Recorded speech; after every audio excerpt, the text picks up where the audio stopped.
Big concerns this morning in Florida where a massive sinkhole opened up, draining radioactive water into an underground water source. Breaking news out of Volusia County. We've been showing you severe erosion in Wilbur by the sea, and a home has collapsed into the ocean. Florida's ocean floor is collapsing in ways scientists never expected. In late 2024, NOAA vessels mapping the Florida Straits found massive sinkholes forming in real time, some wider than football fields and deeper than skyscrapers. These aren't stable scars of the past, they're active, expanding voids that could reshape the seafloor. What's driving them? Methane eruptions, brine pockets, or hidden aquifer collapses? And how close are these hazards to shipping lanes and coral reefs? Today, we'll uncover the forces tearing Florida's ocean floor apart and what it means for the coast. Active collapses mapped. When scientists first announced that sudden depressions had been found forming off Florida's coast, the news sounded almost unbelievable. Yet sonar mapping from NOAA expeditions left no room for doubt. Vast, circular pits had appeared on the seafloor, some measuring hundreds of feet across, large enough to swallow entire city blocks if they were on land. These are not the exaggerated giant holes of urban legend or movie plots, but they are no less alarming.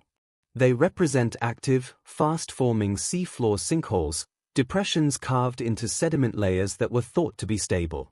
The scale of these collapses is staggering, with depths equivalent to 30-story buildings and diameters rivaling major stadiums. To oceanographers accustomed to slow geologic change, the suddenness of these features is what makes them so unsettling. Sonar images reveal details that deepen the mystery. Inside the sinkholes, swirling sediment plumes spiral upward like underwater smoke, evidence of material collapsing into the voids below. Chemical sensors mounted on underwater drones show abrupt shifts in water chemistry, changes in oxygen levels, pH, and even methane concentrations, all within a few feet of the depression's rims. These signs point to a rapid process of sediment failure, not the slow, rolling dune migration or erosion typically seen on the seabed. In fact, the turbulent flows resemble the behavior of Florida's famous blue holes, deep vertical shafts in limestone that extend far below the seafloor. By comparing the data from these new collapses with older blue hole studies, researchers confirm that they are looking at a very real hazard and not just another natural quirk of the ocean floor.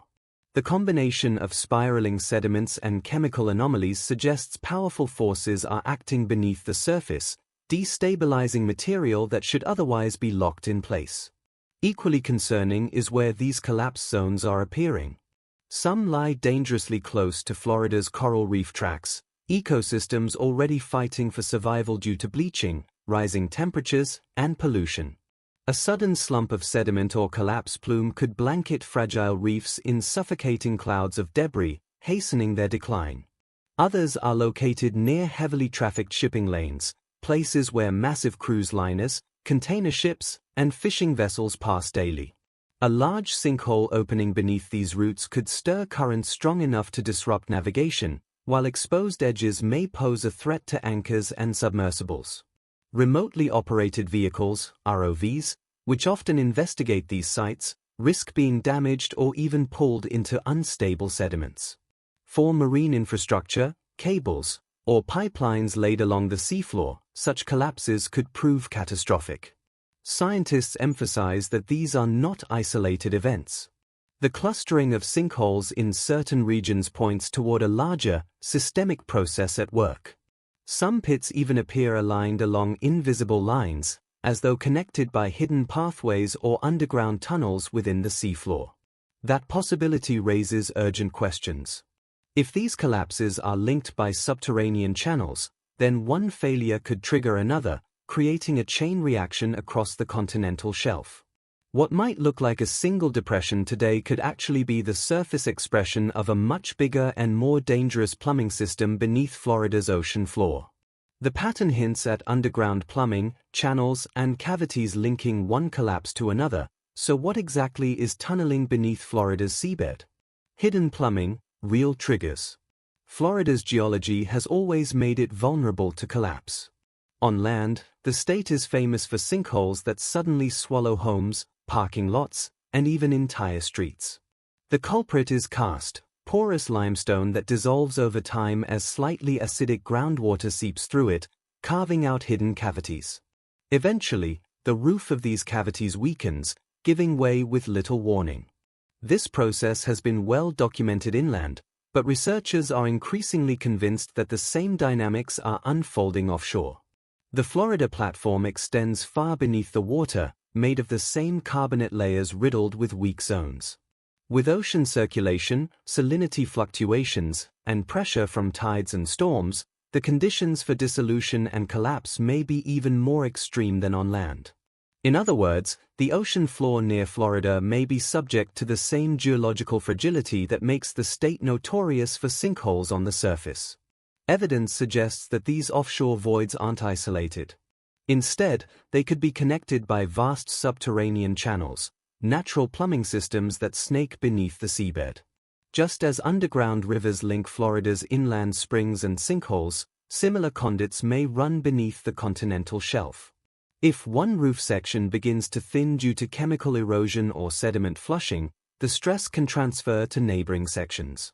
A localized slump may then cascade downslope, triggering multiple collapses in quick succession.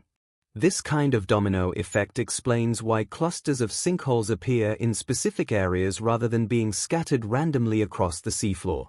It also raises the alarming possibility that one failure could set off a chain reaction, spreading instability across an entire region of the continental margin.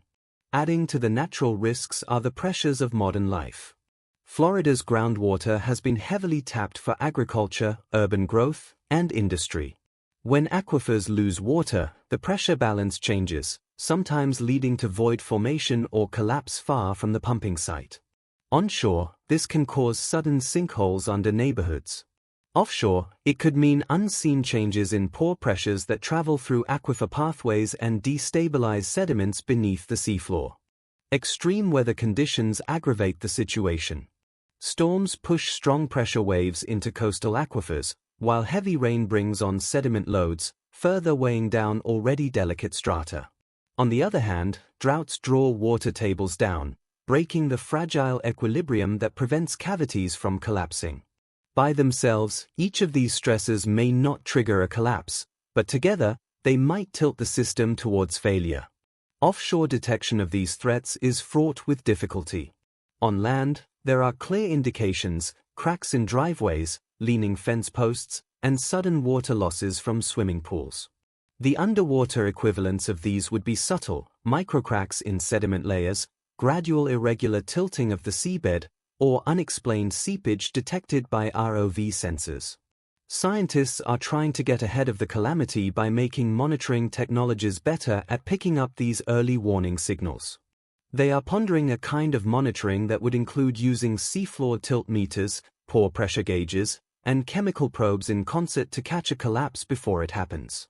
However, the ocean is too big, and most of Florida's beneath-the-sea plumbing remains invisible. But cavities don't collapse without energy, so what's driving the punch that makes the seafloor give way? Pressure, gas, and lava potholes.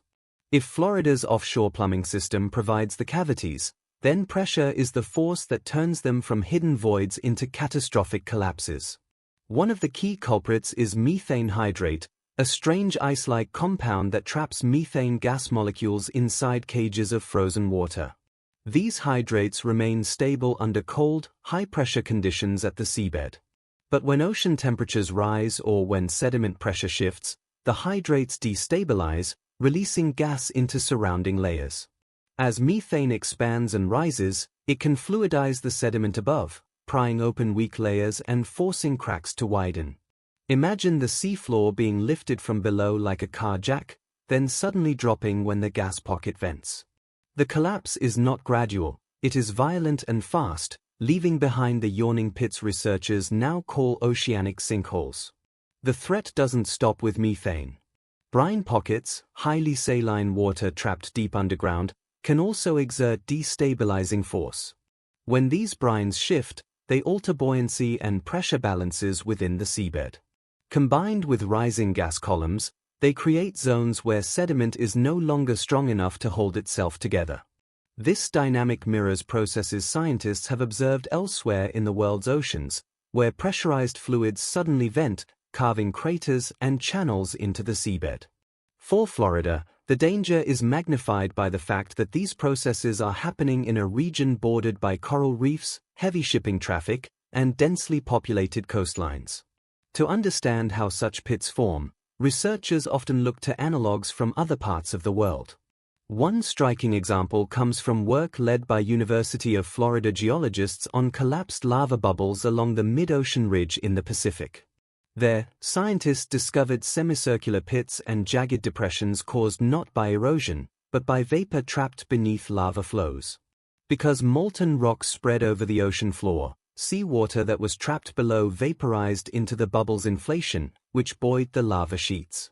Those bubbles, under the extreme pressure, crushed very quickly, leaving hardened potholes behind. Florida's continental margin is not a volcanic one, yet the physics are strikingly similar. Fluids are trapped under a roof, pressure builds, buoyancy lifts the roof, and voila, quick implosion shapes the void. The analogy goes that such pressure and vapor brine interactions might be responsible for shaping the seafloor of Florida in ways that scientists are just beginning to map. Florida has its sinkholes on land, from that different angle, dominated in three types on shore: solution sinkholes in which limestone slowly dissolves, subsidence sinkholes in which thin soil masses slump into cavities, and collapse sinkholes, the deadliest, which come up suddenly when the ceiling of a cavity collapses. These are also true for offshore, but conditions there are more stringent. Deeper pressures, saline chemistry, and sloped terrain mean that a small void can grow into a major collapse much faster than its counterparts on land. The warning signs, on land, driveway cracks, leaning trees, or sudden water loss, translate into the underwater world as microcracks in sediments, unexplained tilting of seabed structures, or sudden plumes of gas and brine detected by ROVs and seabed gauges. The parallels between land and sea reinforce one troubling truth: the processes reshaping Florida's coast are not exotic, they are extensions of familiar hazards, now playing out beneath the waves with amplified force.